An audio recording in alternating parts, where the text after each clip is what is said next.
Hello, namaste. I'm Ruchira Gupta, your host for the podcast A Free Voice. I'm an Emmy winning journalist who went on to start Apnea, an NGO which works against sex trafficking. I have dedicated my life to amplifying voices of the most marginalized people in the world. I'm also the debut author of scholastic book I Kick and I Fly. In this podcast, I will talk to survivors, activists, and storytellers who use their voice to make a difference in the lives of young people.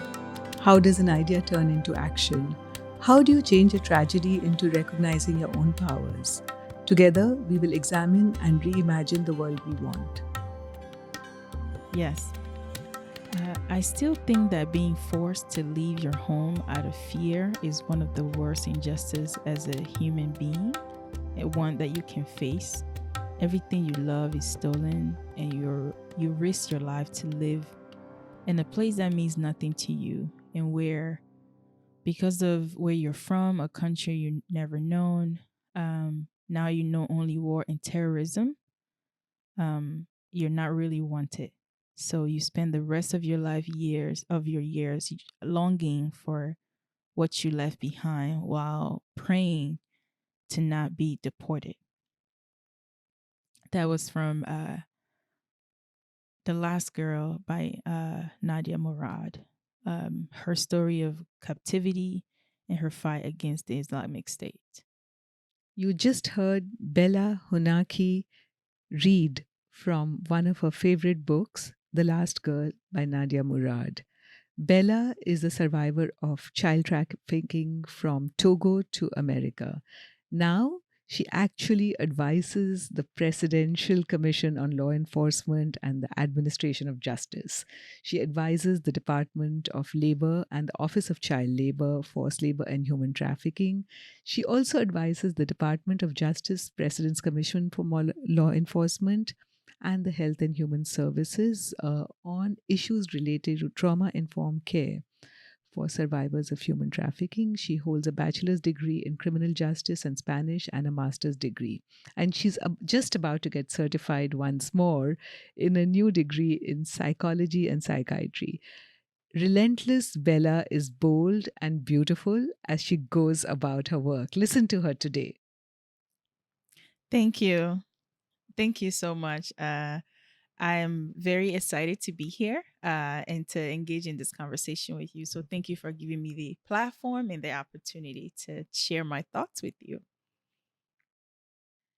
My first question to you, Bella, this morning is that how did a girl from Michigan end up becoming an advisor to the powerful US government and all its various departments and come live in Washington, D.C. to do so?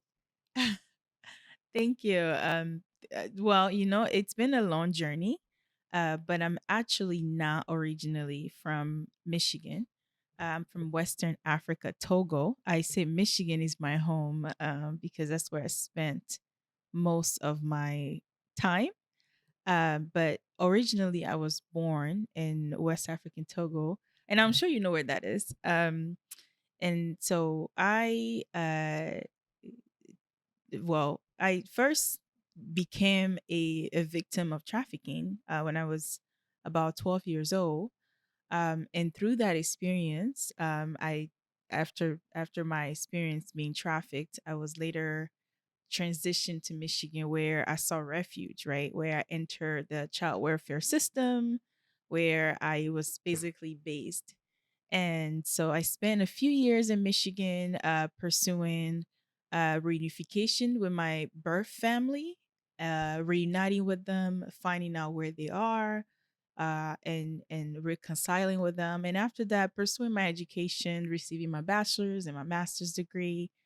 And after that, I received an offer from my first job was as working as an immigration officer, as an asylum officer with the Department of Homeland Security after grad school. And I was like, oh my gosh, I have to go here. So that's how I ended up in DC. That's quite an incredible journey, Bella. And, just for all the listeners who are out there, they must be thinking, how did a girl from Togo come even to the United States. So, could you tell us a little bit about what Togo was like and how did you end up in the United States?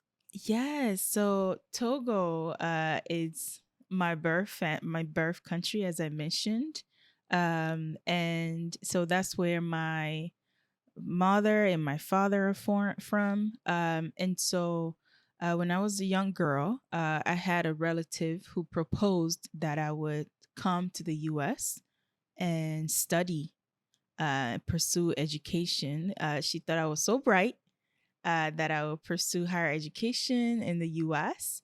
And obviously, because, when you're from a foreign country, when someone, especially a family member, propose that you will have this opportunity where you go abroad and you study and you become this great thing, it's like it seems so promising, right? And so that's how I think I was lured into the victimization. And so that's how I became vulnerable, is that this person who was a family member convinced my parents that this would be an opportunity for me to pursue education in a different country, US of all. And so from that, the reality didn't pan out to be what was proposed.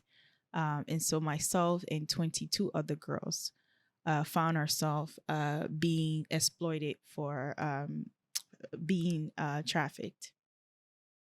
Was that in Michigan? No, that was in Newark, New Jersey. And so we left Togo and then we arrived in Newark, in New Jersey.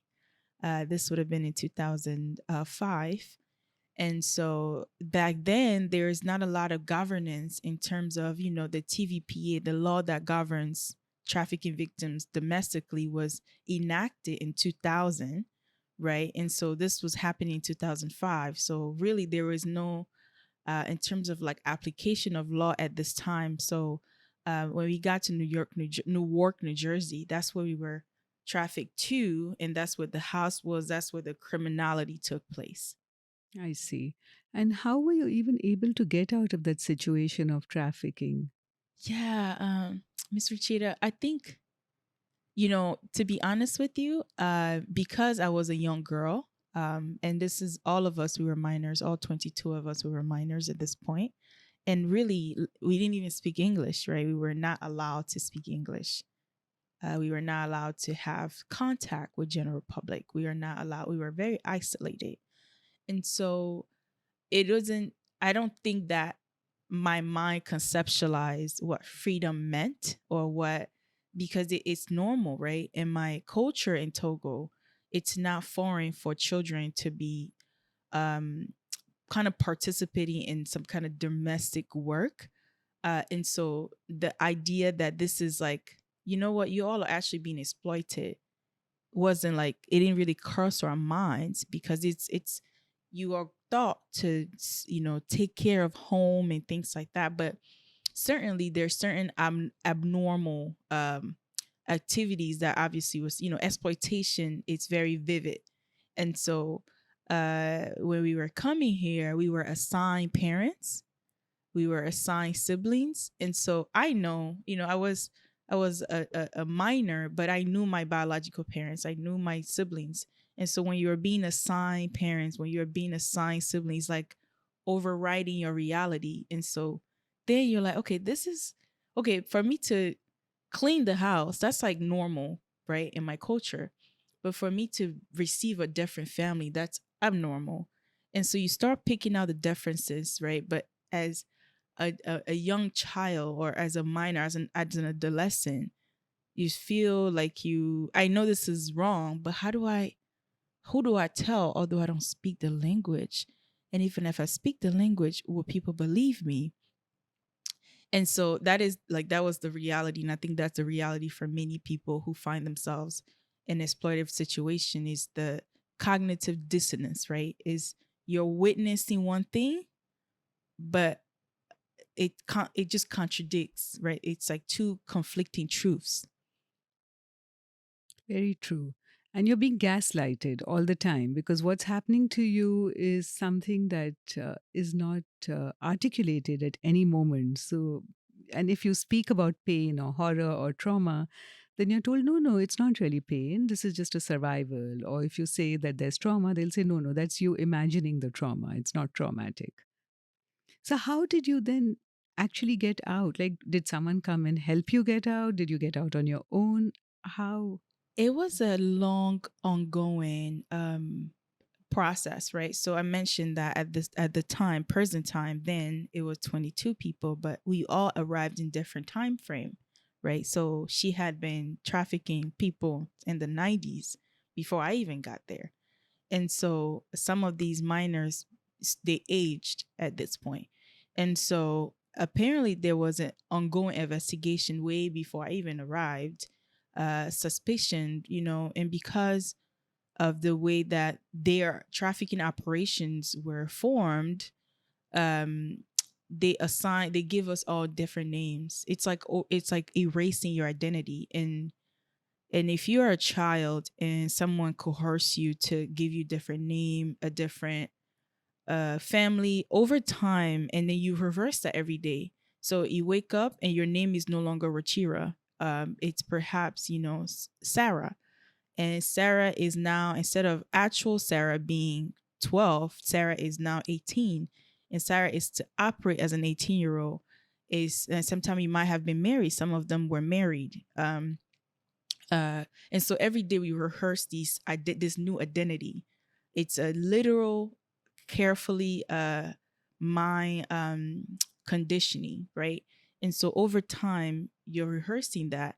And so this is the reality for all of us: new names, new identity, and you rehearse that every single day you wake up, because the intention was that when the general public interact with you, it has to be consistent with your fake identity. We all have fake passport, as you know. You don't just come to the US, right? So we have a documentation, but that wasn't real. Everything that we have in terms of our visa information wasn't real.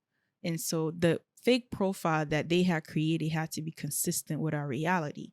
And unfortunately, for us, that meant that we had to override, we had to rehearse it. And so at this point, Homeland Security, the agency, ICE, right, Immigration and Law Enforcement, at this time they were conducting visa frauds, because that's how she was able to bring all of us in. Is somebody will want a letter of visa, and she has someone at the embassy who will sell the information to her, and then she would traffic girls that way for labor or whatever, commercial sexual exploitation.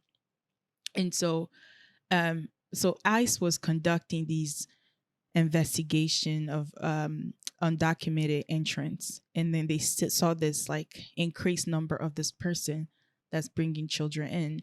But again, this is early 2000s, so there was not a lot of indicators of what we might know as, okay, exploitation, as much as it is now.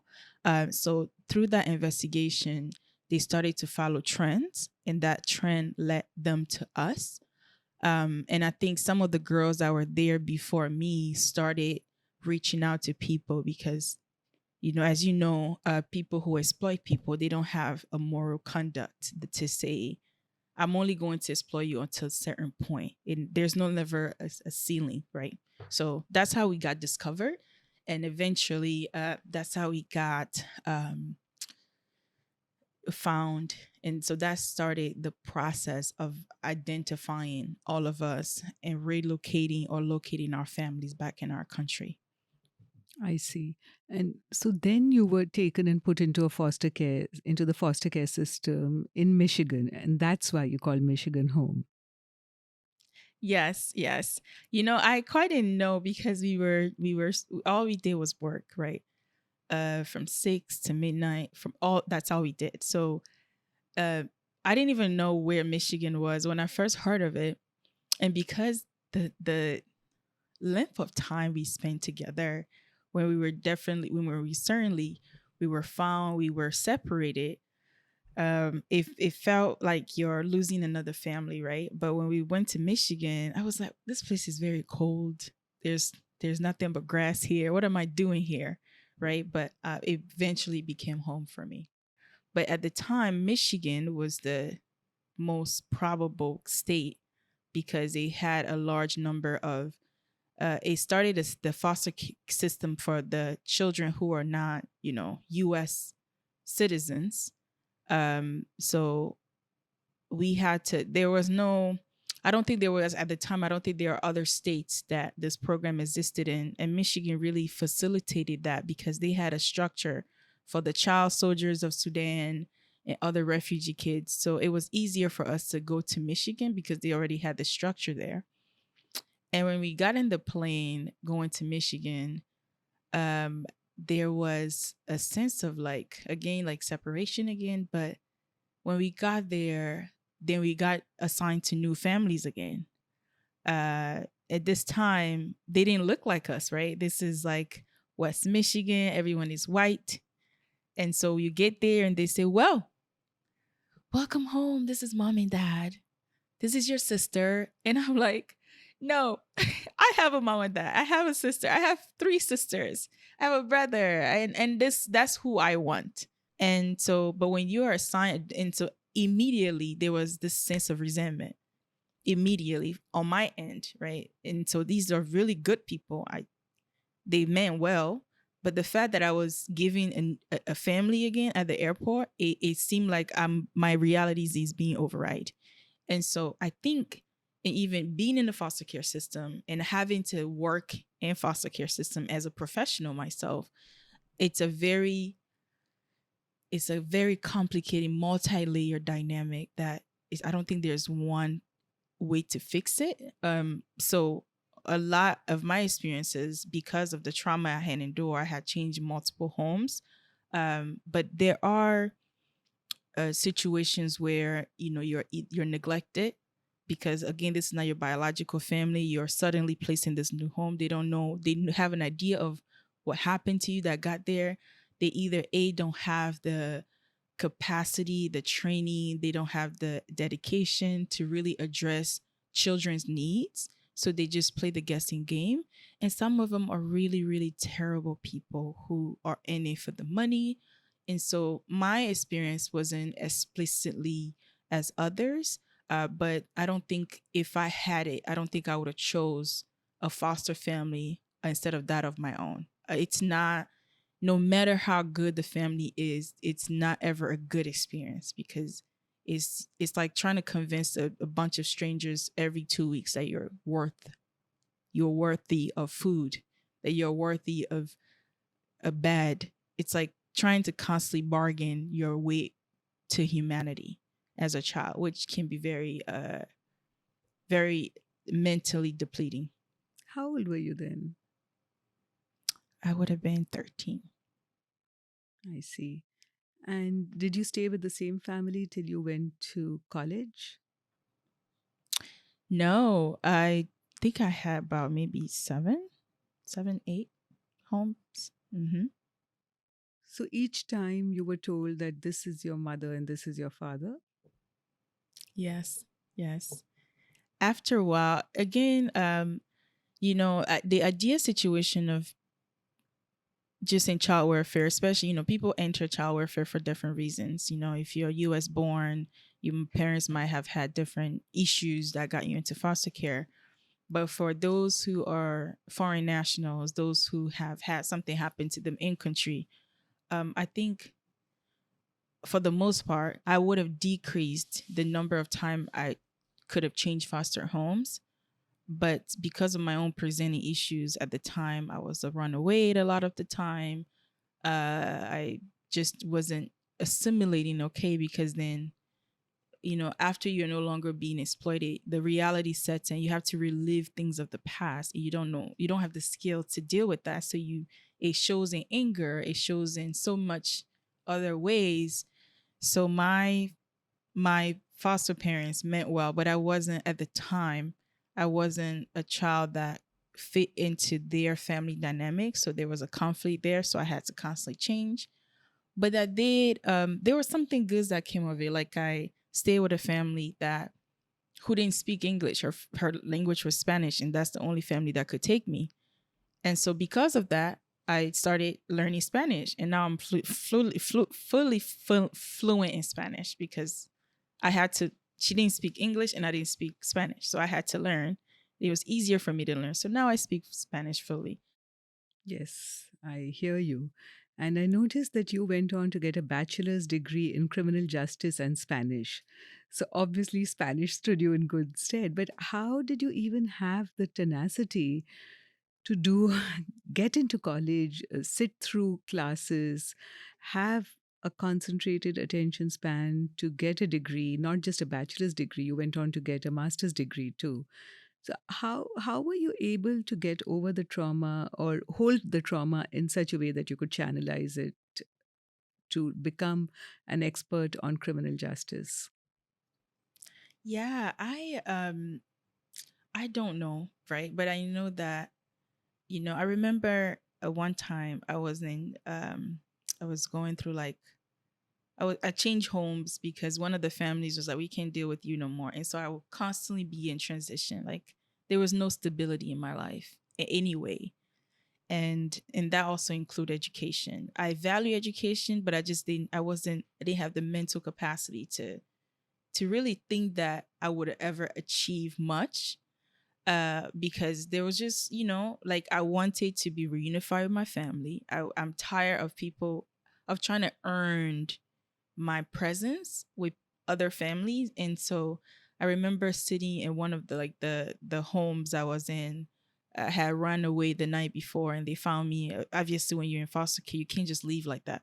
You can't, because there's court order for you to be there, so every time you displace the court has to be aware. But I just kept changing.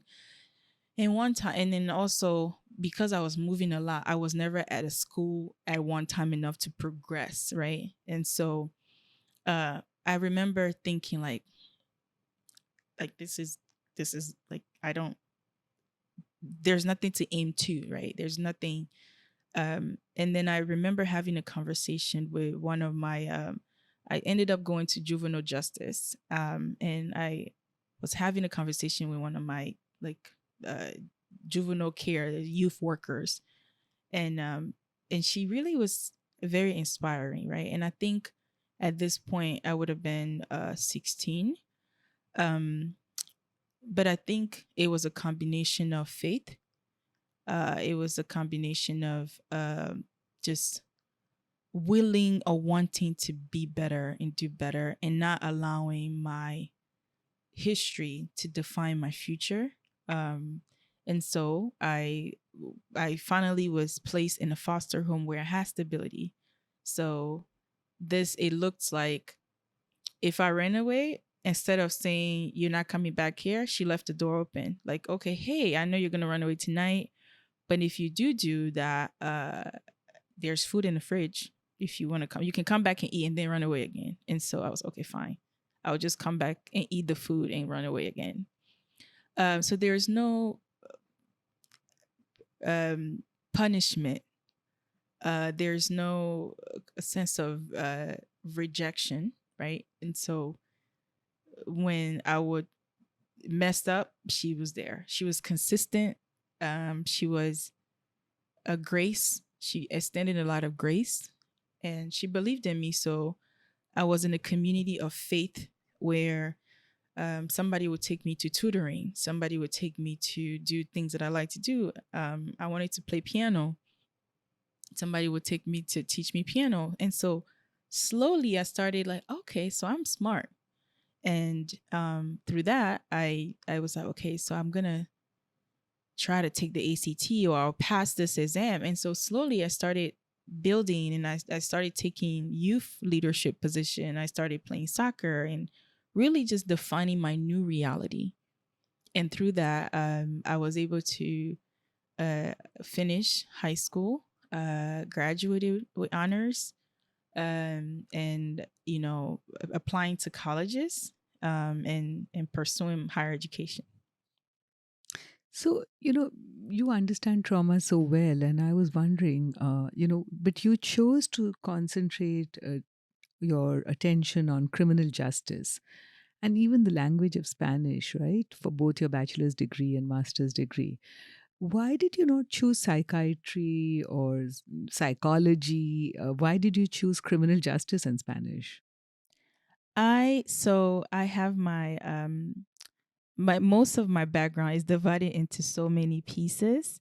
I'm actually pursuing my licensure in mental health care, so I will be a licensed therapist and specializing in trauma. But earlier, my early well, I'm 29 now, but earlier in my early 20s, I did a lot of intense care in criminal justice. I thought about going to law school to prosecute uh, trafficking victims, but I think most of my early career drive was more about like vengeance, I think.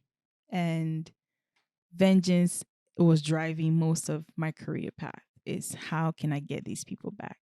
Wherever you are, wherever country you are, I'm going to find you and I'm going to make sure that you're prosecuted. I'm going to make sure I work with the government. That is literally what drove my career most of my early 20s. And sometime after grad school, I was like, you know what? I'm at peace now. I'm healing. I've healed now, and so um, I've changed towards more compassion. So now I focus more on my day job. I work with the U.S. government, right? And then my side activities, I do a lot of anti-trafficking support. And then my other divided time is to really dedicate that to um, mental health support for survivors or any victims of crime, because I understand that very deeply and personally how uh, debilitating it can be. Because on the outside, right, I can be seen as very high achieving, but my success and my achievements were not rightfully driven initially, because it was driven by revenge. And now I achieved my way through my trauma. And now that I don't need to achieve, I've healed. So I'm at peace now. And so that's my advocacy and my the spaces I show up in is different. I don't know if that makes sense, Ruchira. Does that make sense? Yeah, it does because you have to find peace to be able to help others somehow, right? And revenge is a good motivator because it comes out of rage, and rage can help you when everything else has come to a standstill. To look for the freedom to push you as an incentive out of your situation of exploitation. But then there's a process. So it totally makes sense to me that. Do you still want the traffickers to be put in jail, though? Oh, absolutely. That would never change, I don't Me think. too. Exactly. So that's the thing. But you would just go about it in a more holistic way that yes, they are put in Yes. jail and victims recover too. I get Yes. you. I totally get you. And also the secondary trauma that we have to deal with, which when you keep listening to people who have been traumatized, and they are, you listen to new victims all the time. As an NGO leader, I have to do that, right? So many people come forward and tell me the story of their lives. And I think it hasn't affected me because it wasn't my experience. But somehow, because I'm an empath, it gets under my skin, right? And I don't know how it surfaces. Sometimes it'll surface in frustration, that why can't the world see it the way I do, or in absolute urgency, like I'll push things through come what may. I won't let anything stand in my way when I'm trying to do something for a victim. And if someone has less compassion or has less understanding, I won't understand why they have that less compassion or less understanding. So there's a rage for people who will not do stuff with the same commitment, no quarter given or taken, right? Yeah. But now, over the years, I've learned that, different people are at different places in their lives, and you just have to carry everyone along in this mission, because I have a dream, that there should be a world and there will be a world in which no human being is bought or sold. And relentlessly, I will work to it. And I keep inventing different ways, because sometimes I think it's the NGO, sometimes I think it's sharing the story like I'm doing in a book. Sometimes, I think, no, it's probably healthcare, or working on a law. So, or changing the policy or a law in a country. I keep inventing different ways. Sometimes I think, oh, maybe it's a movie. But the goal and the aim is always the same. For example, even this podcast, A Free Voice, is really to amplify the voices of survivors who have found their free voice and used it to make a difference in the lives of others. And you, Bella, are, of course, a free voice. And my question to you is that when did you know that you had a free voice?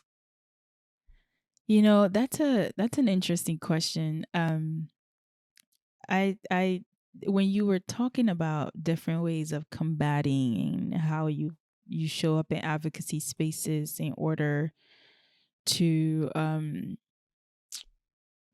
to really see a world where there are no people who are bought or sold, and even people who need to really buy someone or exploit them for their own comfort.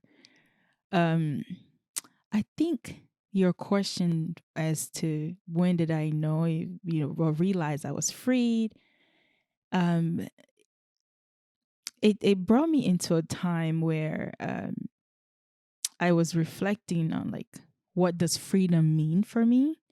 And particularly, I remember going to court and the day that I heard that my trafficker had been sentenced, I was it was like uncomfortable because there's this thing I chased so long, and then when I had it, it felt incomplete, and it felt like I almost was not satisfied with that, right?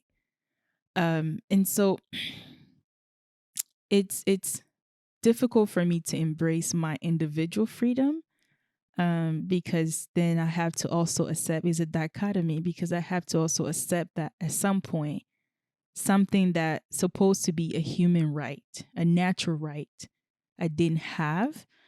And so whenever I try to celebrate or recognize freedom, my own freedom, it's an uncomfortable space and understanding, because then it dawns on me again that I just at some point I didn't have the space and capacity individually to live life on my own terms. And it was nothing I did to bring that up on myself. And so I don't know how to answer that. Like, I don't know how to answer when did I know I was free, because then I have to accept that at some point I wasn't free. Like, I have to celebrate freedom as if it's not something that is supposed to just be a natural right. Um, so the way I conceptualize it now is just seeing it as like a duty, being a duty bound. Like, I almost try to not acknowledge anything about freedom. I just say that, okay, you know what?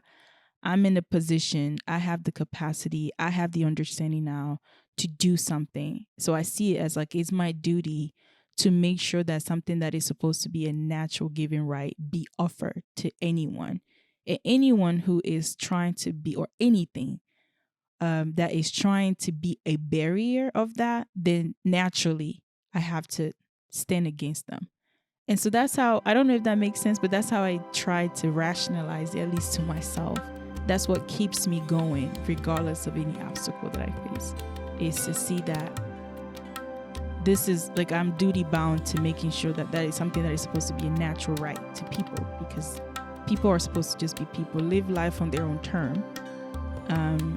Should not be seen as like freedom, because that means that I'm accepting imprisonment of any sort. So that's how, does that make sense, Ruchira?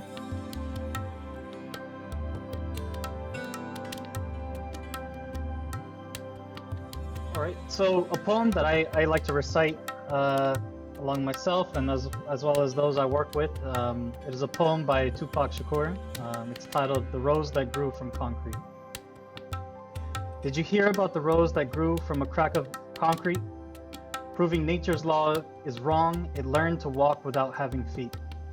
Funny it seems, but by keeping its dreams, it learned to breathe fresh air. Long live the rose that grew from concrete when no one else ever cared. That was Suleman Masood reading a poem about a rose that grows in concrete. Suleiman is a subject matter expert on domestic labor trafficking and male victimization. He has immense advocacy experience. He's a lawyer. He specializes in criminal justice, and he advises the State Advisory Council on Human Trafficking, the Task Force to Monitor and Combat Trafficking in Persons. He has used his immense experience and knowledge of the law to help survivors of trafficking. Thank you, Suleman, for being on our podcast, A Free Voice. Of course, no problem at all.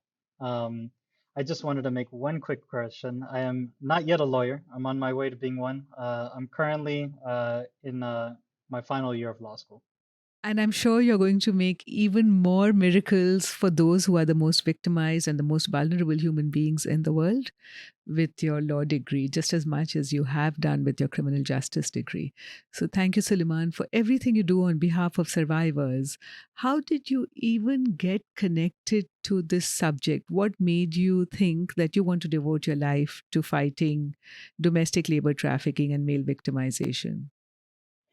Yeah, when I think about activism, and the question I get is, why would you choose something so specific to be a part of and to talk about? And the reality is, I didn't choose the activism; it chose me.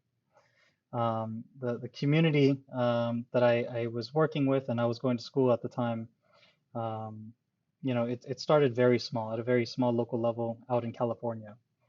And working with local prosecutors who work to better understand what human trafficking is, to work with victim service agencies, to work with nonprofits. Many of them at the time really didn't have an idea of what human trafficking looked like. And the image that they had at the time really involved a form of sex trafficking, predominantly involving women and those who may identify as women. For me, with my background, as somebody with a lived experience in labor trafficking specifically, and one of the few that speak about labor trafficking from the sense of somebody who was U.S. born and domestic labor trafficking. Uh, there was a big learning curve from both sides. So starting at a very small local level, I was able to help the community I was serving at the time, while the community was helping me to better understand ways for us to work together and ways for us to really address it and bring awareness to the subject. So through some of the local advocacy I've done, I've been able to work with other local prosecutors' offices, local law enforcement out in California, which then extended out to the larger state, and then later now currently working with federal agencies and federal entities. When you said that somebody who's been very close and has been on both sides of the experience of labor trafficking, what does that mean? Yeah, it's somebody who understands when somebody has a lived experience of labor trafficking, it's understanding the internal and external perspectives of what it means to combat labor trafficking. For somebody with a lived experience like myself, I'm able to understand all of the gaps in the ways that service providers may have taken missteps in providing attention to those that are victims that may be considered a vulnerable population, right? In this situation, maybe males, maybe South Asians, maybe the population itself of those that are exploited through labor.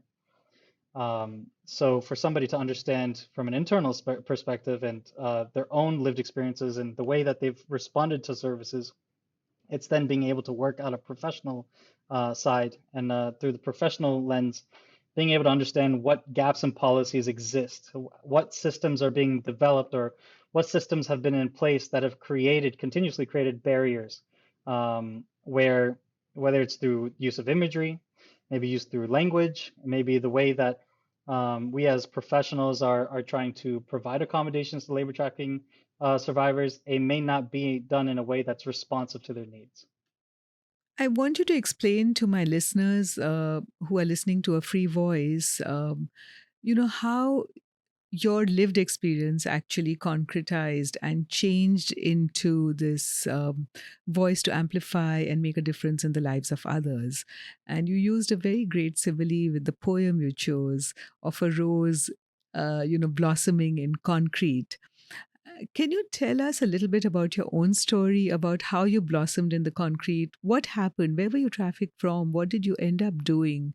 How did you even get out?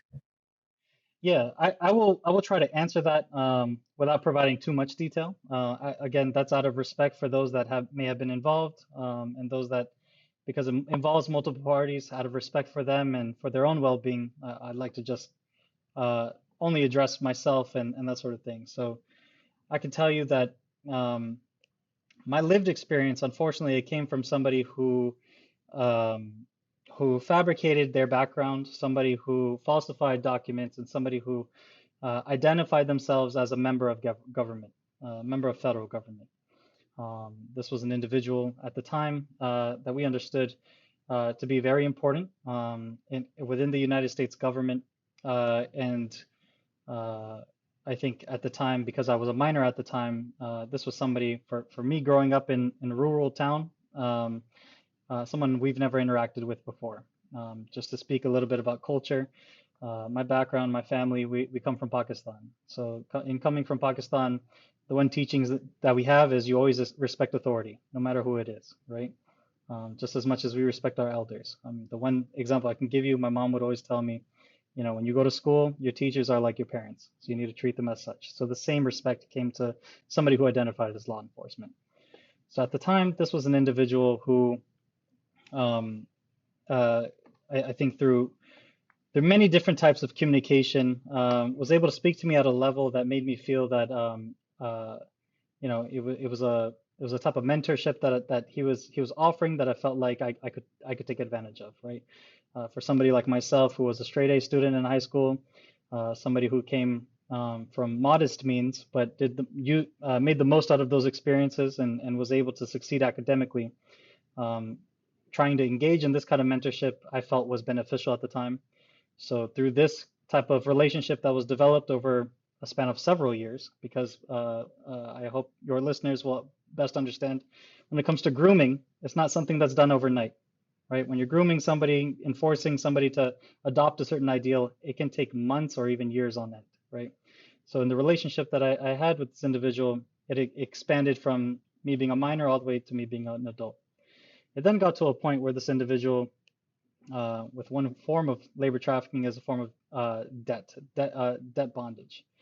So this is through use of, I would say, through use of threats, through use of manipulation, through threatening language. This individual shared with me that because he identified as a government official, this was somebody that you know, they were paying for our security, they were paying for my well-being, just a lot of different uh, um, accusations that this individual was using, and saying that because of the types of services that he provided to myself and my family, it was at that moment that we were required to pay that money back, right?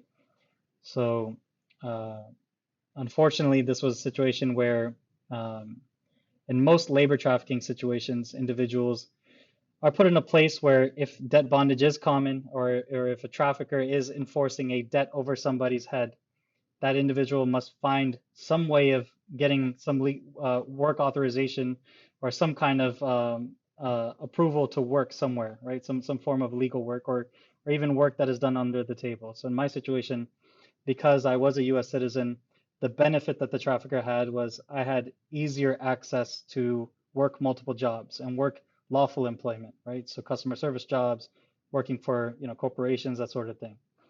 So at that moment, I found myself months later working multiple jobs at a time. So the way that I describe this is working about 20 hours a day or 18 hours a day, sleeping for 2 hours, and to ensure that the threats were instilled in me, it was both physical and verbal abuse for the next 4 hours, right? And as the months approached, uh, with any trafficker, and greed is a common theme that they have in order to make sure that the money that they feel is owed to them is done, and it's carried out in a way where physical abuse, verbal abuse is done in a certain way to send a message that this individual must stay loyal to them so they can continue to obtain money. So the threats continue to escalate over the months, and it got to the point where I was very weak. So fast forward about a year and a half later, this is back in 2013. This is where I realized enough was enough. My family didn't really know much about it. I'm not going to go into detail about that again, respect for them. But it got to a point where there were many signs showing at that time where I needed to leave and I needed to find a way to escape. For many traffickers, their belief is that there is no way that they can escape. There could be cultural stigma, there could be pressures from their family to provide and produce for their family so they could send money home. My situation was a little different. Mine was because every paycheck I've ever worked went to that individual. The only way for me to leave was to try to escape and just hope for the best, right? So um, W- I made a Do, good faith effort to do so. Yeah, go ahead. no, you go first. Okay. So I'll say through the help of a coworker, I was able to escape. And obviously, it took a lot of support from my family. It took a lot of time to discuss this with them. In addition, it was a criminal case at that time that was being brought on against the trafficker, which through all of these different modes, I was able to find a path to healing. And fast forward close to 9 years now, I've been able to build a life outside of that. Congratulations. It takes a lot of courage and also a commitment to building a future to really find light at the end of the tunnel. But also, I'm curious, like, were you trafficked into manual labor? Like, did you have to do 20-hour shifts of sheer manual labor? What kind of work was it? Yeah, so as a miner, it started out as manual labor. So it could be done through electrical work, it could be done through painting, it could be through moving furniture, a lot of that kind of thing. But again, that's done as a minor. When I became an adult, because I had legal authorization to work as an adult, working regular, everyday jobs, like convenience stores, gas stations, restaurants, right? All these things I was either doing through lawful means or unlawful means, but in terms of that type of labor, but every paycheck I was receiving from that company, it was going straight to this individual.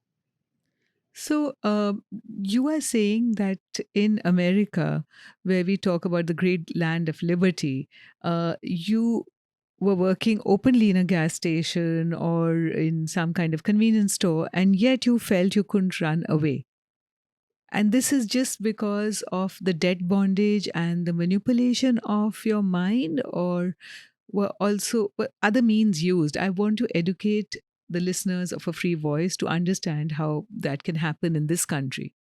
Yeah, I think for somebody who hasn't gone through complex trauma, it's very easy to ask and take a step back and say, well, it's not like this individual has physical chains. It's not like this individual is put in a situation where there's no way they can get out, right? Or they're placed in a room and they're locked a certain amount of hours. But what I can share is, again, it's a cultural understanding, right? When you're in a situation uh, where there are very there are threats put at you every single day, and there's a level amount of brainwashing put in you every single day through physical means, through verbal means.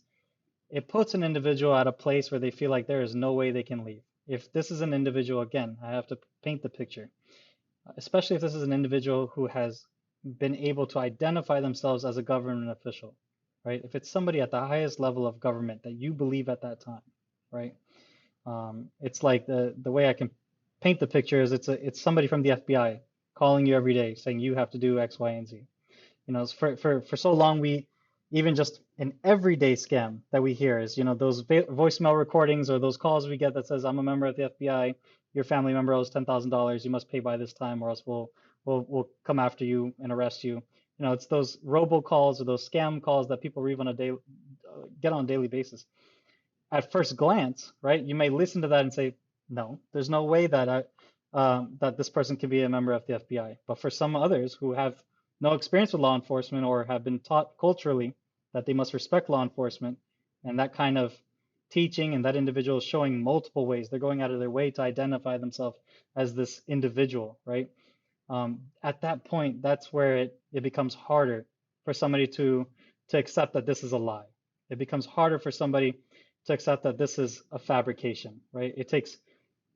For me, it took it took some time when this went through a criminal process, it took time for me to unlearn many of the things that were brainwashed, that were manipulated inside me, and that was through actual law enforcement.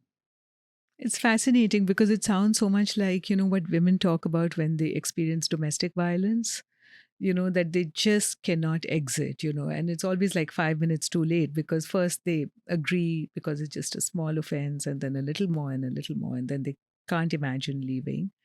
But what was the trigger that actually made you snap this link? I think at that time my health was deteriorating a lot. So it was at a point where uh, I basically reached a point where physically it was very difficult for me to continue to do what was being asked. So at that point, it was just a sign. Again, it was a sign from many different areas, but I just kept thinking about my parents one day. I kept thinking about my family, and again, they had no idea what was going on with me, right? There was a lot of, again, there's a lot of detail I don't need to provide here, but at that point, that was all I could think about was, maybe I just need to say goodbye to my parents one last time. I just need to see them one last time because my health was at a point where it was very bad. I was on the point of just collapse altogether. So that's really what brought it to that point. Where again, it was the first time in, I would say 3-4 years I actually thought for myself, because during that time, again, just as the example you painted about a domestic violence survivor, right?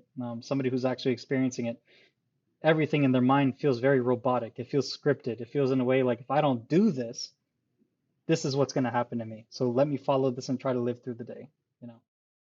That's right. That's right.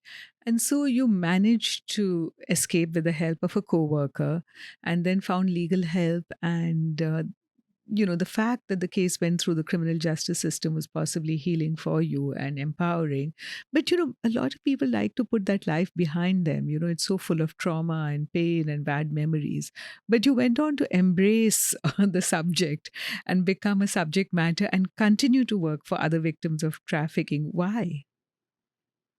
It's very easy to forget about the past. It's very easy to drop everything, start a new chapter, move to a different state, move to a different community, have a new identity altogether. It's very easy to do that. I think for me, again, I have to speak back to culture, right? At this time, uh, the healing journey was not empowering, if you want the truth. Because when you're in a place where, again, you have very concerned parents, you have parents that cared about me, loved me, raised me, obviously did everything in their power to make sure that uh, I uh, I grew up I grew up with respect. I grew up with love in my heart. So obviously at that time, um, it I would say for me personally, all of those teachings I had, I felt that it was too easy for me to just forget about the fact that other people go through this too. Um, it got to a point where, through many, again, with the way that our culture has unfortunately has taught us, it's put us in a place where it's saying honor plays the biggest role in our families, right? The way I grew up, and again with South Asian culture, honor in most cases it's up there with family, right? It's your religion, it's your honor, and then it's you. So when that honor is affected, or it's tarnished, or it's put in a way that affects what that family's image looks like. Simple phrase is "log kya kahenge," right? What are others going to think about what happened to this? And I think so much of my healing journey, I kept hearing that over and over again.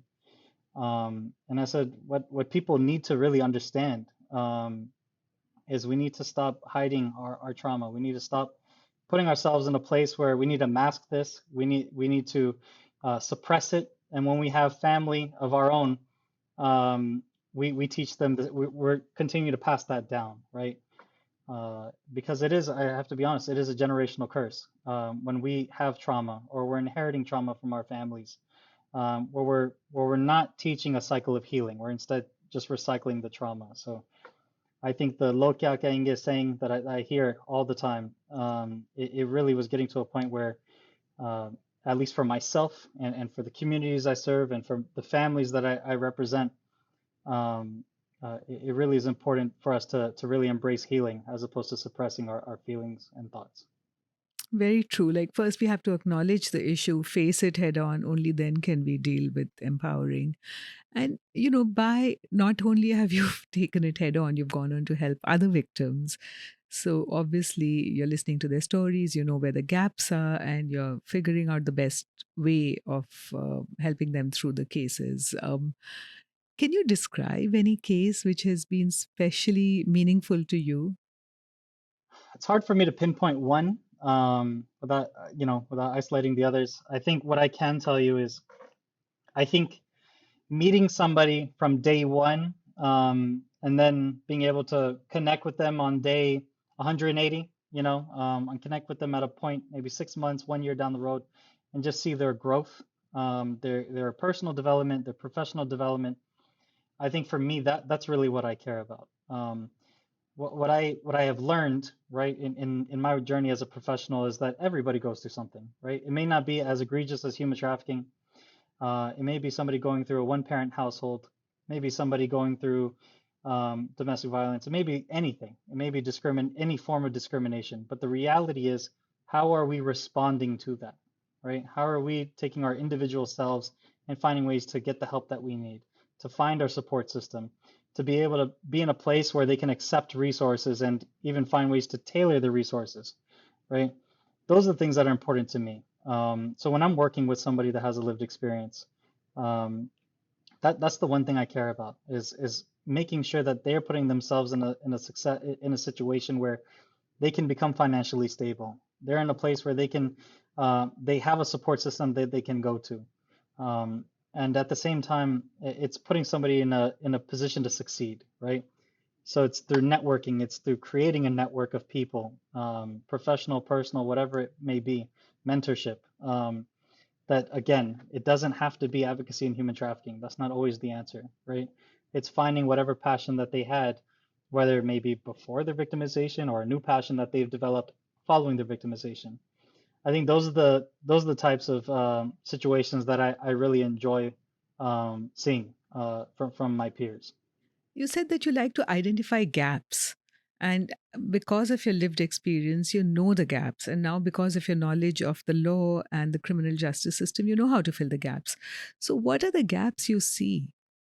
Yeah, good question. I think first and foremost, I think within the criminal justice system, often what happens is toward the end of a case, um, there's a I would say there's a subject called restitution. Restitution is the idea that when somebody is harmed and they have lost wages, right, or they have lost property, or property may have been stolen from them, right? Restitution is an opportunity for the court to basically make a ruling that a defendant or an offender, somebody who had taken those goods from them, taken their wages, there's an opportunity to pay that money back or to pay that property back in a way.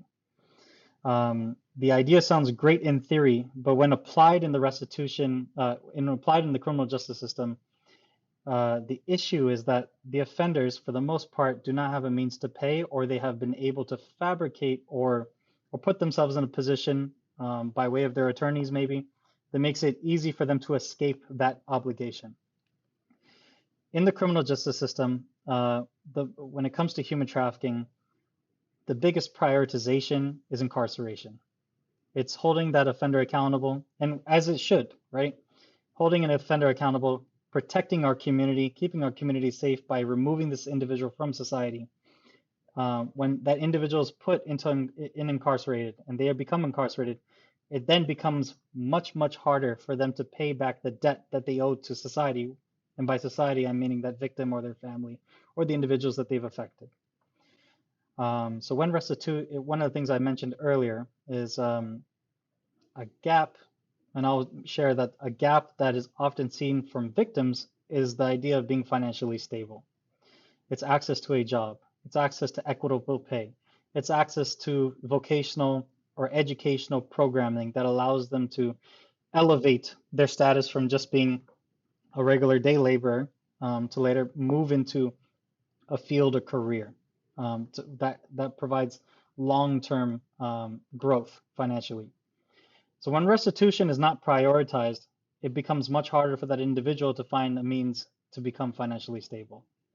When we look at, an example I can give you is when we look at civil litigation and we look at the civil side of the law, when somebody is harmed or they're wronged, and you file somebody in civil court, restitution is the idea of restitution or paying back what you owe as a result of a court ruling is prioritized at a much higher level, at a much higher rate.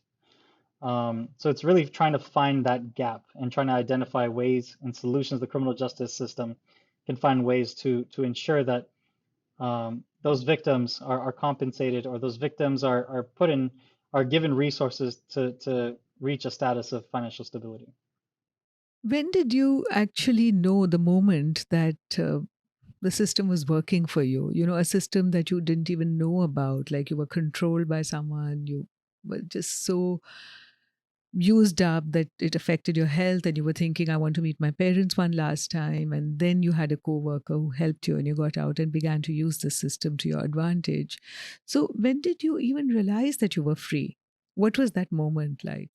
To be honest with you, I think for me personally, I think when this individual, this trafficker, was arrested, and I was starting to receive communication from the local prosecutor's office, providing assurance that this individual is not going to come back, providing concrete information to me, telling me that this individual is a fraud. Everything that I was taught and over the last couple of years was fabricated, right? Obviously, it's not just verbal. It's because of the amount of times invested in trying to get me to believe this individual's identity and their background and all that stuff.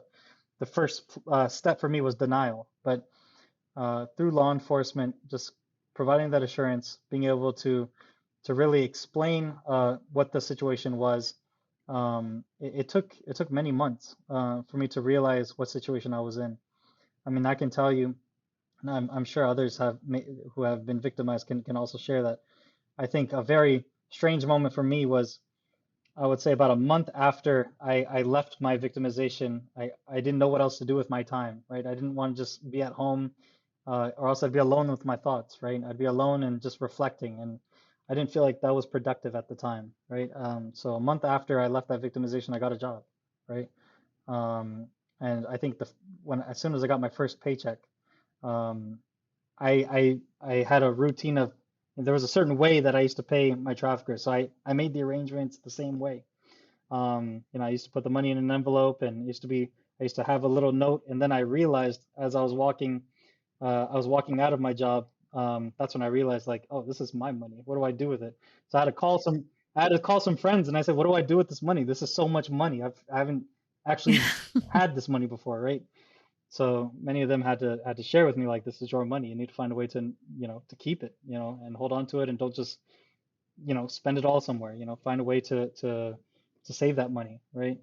So it was very awkward, I would say, some of those stages, because again, when somebody is trafficked, right, and many of the people I've worked with, right, we all have that kind of sharing. It's when, again, you're putting yourself in almost a different reality. The reality that we look at and we interact every day and we're speaking to, it's a different reality that victims face, right? They're seeing everything through a different lens, and it's unfortunately through the lens of the trafficker, whatever the trafficker has taught them or influenced them in a way to think or believe. So when you're out of that lens and you're in an independent lens, you're in a sense of what we call freedom, right? It's very challenging. You're learning how to talk again. You're learning how to, in some aspects, interact. You're learning how to trust again. You're learning how to love again, right? There's so many different things that take, again, this is a lifelong journey that many individuals face, right? There are bumps in the road, and there are times where we have to reassess and reflect and ask ourselves, is the situation we're in, are we putting ourselves in a state of re-victimization? And if so, what are some ways that we can manage, right? And that's where, again, I call on those systems to be able to step up and provide those resources in a responsive way. I know that you will keep at it, you will succeed every single day, and with every law that you make better and implement. And when you get your law degree, I don't even know, the sky's the limit. So hopefully, our paths will cross again. My last question to you is that what does the future of freedom look like to you? I think the future of freedom is subjective, right? It's subjective to everyone's perspective. From my own perspective, I think the future of freedom, it's realizing how much I think, especially if somebody's wanting to get into this field or work in a different field, right? No matter what they want to do with their life, it's the freedom and understanding that nobody, no matter who it is, should be in a place to control them, to control their ideas, to really be in a place where they have the opportunity to express themselves. One thing I can share around, um, I think the systems that we've had, the systems that have been built, whether they be public systems or private systems, they've been built in a way where guidelines are put in place to teach somebody how they're supposed to ask for services, how they're supposed to go out and be their own advocates, right? And in order for somebody to get counseling, in order for somebody to get access to housing, in order for somebody to get legal services, they have to go and they have to be their own advocate and fill out applications and be in a place where they're basically vouching for themselves. What I envision for the future of freedom is it's an equitable, it's an even playing field where we're not just, we as systems, we're not meeting where individuals are at. It's not just that, but we're loving them for where they can be, right? We're putting ourselves in a position where we're allowing that individual to be at the driver's seat, to be be the operator of their own life, of what services they want to accept, of what opportunities they want to pursue, and not putting ourselves in a position where, you know, where we have to be our own advocates, but it's instead for freedom. And I would say for survivors, I think often for many of us in this movement, the one thing that many of the advocates before me have been saying, we want a seat at the table. A seat at the table simply means being at the same seat as other policymakers, as legislators, as those that are carrying out these laws. But for me, the future is not sitting at the table, but leading the table. Because in order for us to do this work meaningfully, it starts with partnerships with survivors of human trafficking. Thank you, Suleman Masood. You began with a beautiful poem about a rose that can grow in concrete. I hope your rose becomes a rose bush and many roses bloom. Good luck with everything you do. Thank you. I'm Ruchira Gupta, and thank you for listening to A Free Voice. Subscribe to our podcast to get notifications of new episodes or check us out at ruchiragupta.com. The podcast is produced by Ram Devinenu with Ratapalix and Bowery Poetry. Special thanks to Leela Kapoor and Anika Kothari. This podcast series is funded by the Citizen Diplomacy Action Fund, which is sponsored by the US Department of State and implemented by Global Ties US, in partnership with the Office of Alumni Affairs in the Bureau of Educational and Cultural Affairs.